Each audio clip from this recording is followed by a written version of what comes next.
আমরা এখন এই অন্তর্বর্তী সরকারের বিভিন্ন দিক নিয়ে কথাবার্তা বলবো, এই কথাবার্তা বলারও কোনো মানে নাই, বিকজ এই গভর্নমেন্ট আনসারেবল ছিল না, আর এখন তো তার আনসার করার দরকার নেই। বলবো এটা রাখেন ভাই, 6 মাস পরে চলে যাবো, আমার কি জিজ্ঞেস করেন, আমি কিছু জবাব দিতে পারবো না, কারণ নাই তো আর।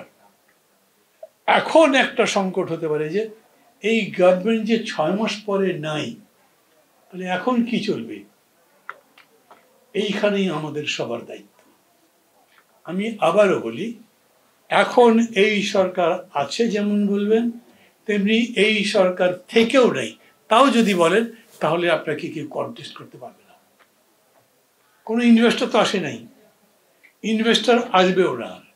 তখন বলেছে, এখনো বলছে, ওরা কয়দিন থাকে তারপরে কে আসে, তারা কি করে জানি না, তো আমরা এখনো দায়িত্ব নিতে যাব। তো এখনো পুলিশ সাহেব দেখলো যে হ্যাঁ এই কাজটা ঠিক হয় নাই, কিন্তু তাকে আমি অ্যারেস্ট করতে যাব, কয়দিন পরে উনি যদি ক্ষমতায় আসে তখন আমার জানি কি হয়, আর থাকবে, এটা পার হয়ে যাক, তারপরে করব। আমি আবার বলছি, এইখানেই আমাদের দায়িত্ব। আমি কতখানি আশাবাদী সেই কথা বলবো না, কিন্তু আমি আশাবাদী হতে চাই, কারণ আমার আশাবাদী হওয়ার কোনো বিকল্প নেই। এত বড় অভ্যুত্থান, বিশ্বকাপের একটা ব্যাপার, সাবাস বাংলাদেশ পৃথিবী অবাক তাকিয়ে রয়, ওই কবিতা তো এখন সত্যি হয়েছে, এবং সেই কারণেই এই পৃথিবীকে আরো চমক দেওয়ার জন্য, এই পৃথিবীর কাছে সত্যটা আরো প্রতিষ্ঠা করবার জন্য আমাদের বাকি কাজটাও করতে হবে। এই যে একটা কথা জানেন, আমার মধ্যে খুব স্ট্রাইক করে, যখন কেউ বলে আচ্ছা কি জাস্ট একটা ইলেকশন, এর মধ্যে কোয়ালিটেটিভ কোনো চেঞ্জ হবে না, তাহলে এতগুলো মানুষ জীবন দিল, তার কোনো মূল্য নাই। এটা ইমোশন টাচ করে, আবেগকে নিশ্চয়ই স্পর্শ করে, কিন্তু এইটা কেবল আবেগ দিয়ে তো হবে না, এটা আবেগ দিয়ে আসলে পলিটিক্সের শেষ পর্যন্ত ডিসিশন করা যায় না, সেটা ঠিক হয় না। অতএব আপনাকে পদ্ধতিগত ব্যাপার বলতে হবে। এইখানে আমি আপনাদের জাস্ট দেখাই, এটা ভেতরে দেখার দরকার নেই। জাতীয় ঐকমত্য কমিশন গতকালকে আমাদের কাছে পাঠিয়েছে, আমি মনে করি প্রত্যেকটা পার্টির কাছে এটা গেছে, প্রত্যেকটা পার্টির কাছেই গেছে যারা এই আলোচনায় ছিলেন। আগামী কাল থেকেই তারা বসবেন। কি জন্য বসবেন? সংস্কারে যে বলেছে না, দৃশ্যমান করতে হবে, সেই জন্য 3টা এজেন্ডা আছে। পূর্বের অসমাপ্ত আলোচনার সমাপ্তিকরণ, ল্যাঙ্গুয়েজটা খেয়াল করবেন, পূর্বের অসমাপ্ত আলোচনার সমাপ্তিকরণ 1। দ্বিতীয়ত আছে 18 জুন পূর্বেকার অসমাপ্ত আলোচনা সমাপ্তিকরণ, এবং তৃতীয় দিনেও একই বিষয় আছে, অসমাপ্ত আলোচনার সমাপ্তিকরণ। এর মধ্যে এজেন্ডা যেগুলো আছে আমি পড়ছি না, যতগুলো জিনিস আটকে ছিল বা এখনো আটকে আছে সেই জিনিসগুলো তারা আলোচনা করবে। কালকে পরশু 3 দিনের মধ্যে বস্তুটা সমাপ্ত হয়ে যাবে। আমি আমি বিনয়ের সাথে স্বীকার করে ভালো, আমি কেউ নই, আমি আমার মত তো দিয়েছি। আমি মনে করি ওই যে বাবলু ভাই আছেন, সাইফুল ভাই আছেন, ওনারাও কেউ নন, ওনারাও তাদের মত দিয়ে দিয়েছেন, কিন্তু দ্বিমত করেছেন সালাউদ্দিন ভাইরা। ওনারা কালকে পরশুর মধ্যে এগুলো একমত হয়ে যাবে। তারা যে বলছেন যে দৃশ্যমান হতে হবে সংস্কার, কি দৃশ্যমান করবেন? বিচার দৃশ্যমান করতে পারবেন? বিচারকে ডিরেকশন দিতে পারবেন? পারবেন না, ওটা আমাদের নিয়মেরই বাইরে। আর জুলাই সনদ সম্পর্কে কথা লম্বা করে লাভ নাই।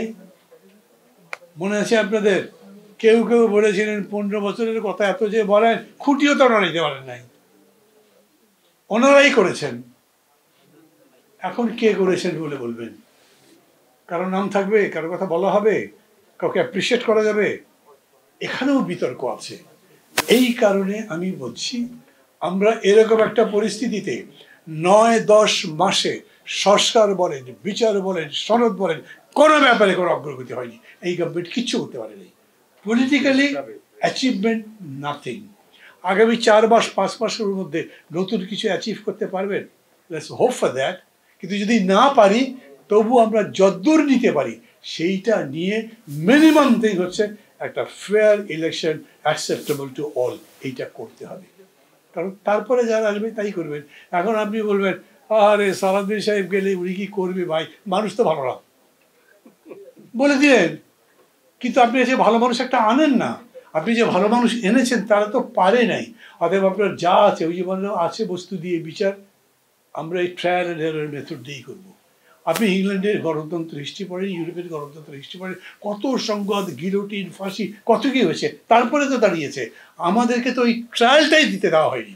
অতএব ট্রায়ালটা এখন দিতে হবে। এবং সেই জন্যে আমি কথা এখন শেষ করতে চাইছি, সেটা হচ্ছে কি যে আমরা এই প্রক্রিয়ার মধ্যে যেতে চাই, গণতান্ত্রিক প্রক্রিয়া, এবং সেটা নির্বাচনের প্রক্রিয়া। এবং তার মধ্যে আমাদের সবাই, মানে আমরা যতজন আছি, যতদূর বেশি দায়িত্বশীল হতে হবে। আমাদের যে অঙ্গীকার আছে গণতন্ত্রের প্রতি, দেশের প্রতি, এই শহীদদের প্রতি, এই আহতদের প্রতি, তাদের প্রতি সেই অঙ্গীকার রেখে আমাদের কাজ করতে হবে। এটা তো ঠিক।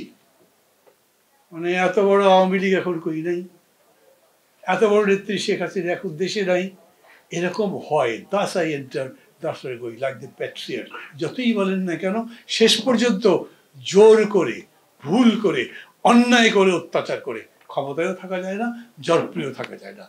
আমরা সেটাই বলছি, আমরা সেই দেশ গড়তে চাই যেখানে সংস্কৃতিগতভাবে, দৃষ্টিভঙ্গিগতভাবে, পরস্পরের সাথে পরস্পরের সম্পর্কগতভাবে একটা ভালো সমাজ গড়ব, এবং সেই ভিত্তিতে ভালো রাজনীতি গড়ব, তারপরে একটা ভালো দেশ গড়ব। সেই লক্ষ্যে আমরা সবাই চেষ্টা করতে থাকি। আমি মনে করি, আমি বাকিদের বলি যারা ভিন্ন মতের কথা বলছেন, এক উপদেষ্টা অবশ্য বলেছেন ওই ভিন্ন মত প্রধান উপদেষ্টাকে বলেন। খুব হাসি লাগলো, প্রধান উপদেষ্টাকে বলে কি হবে? নিজেদের মধ্যে কথা বলেন, এটা যতদূর সম্ভব ডিফারেন্সটাকে কমান, এবং এটা ভোটের দিকে যায়। যেটা কমবে না সেটা ভবিষ্যতে কমবে। আমাদের যাত্রাটা সুগম করতে হবে, মসৃণ করতে হবে। তার ভিতরে নিশ্চয়ই মত পার্থক্য থাকবে। Democracy is to discern.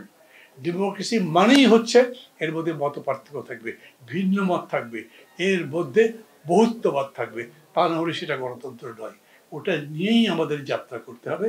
এবং আমি মনে করি যে লন্ডনের, হ্যাঁ, কিছু কিছু সমালোচনা করা থাকতেই পারে, কিন্তু তারপরেও এটা যে একটা বরফ গলে, ওই বরফ গলা পানি বইতে শুরু করেছে, এটাকে বইতে দিতে হবে, সামনে যেতে দিতে হবে, যাতে আমরা আমাদের জায়গায় পৌঁছাতে পারি।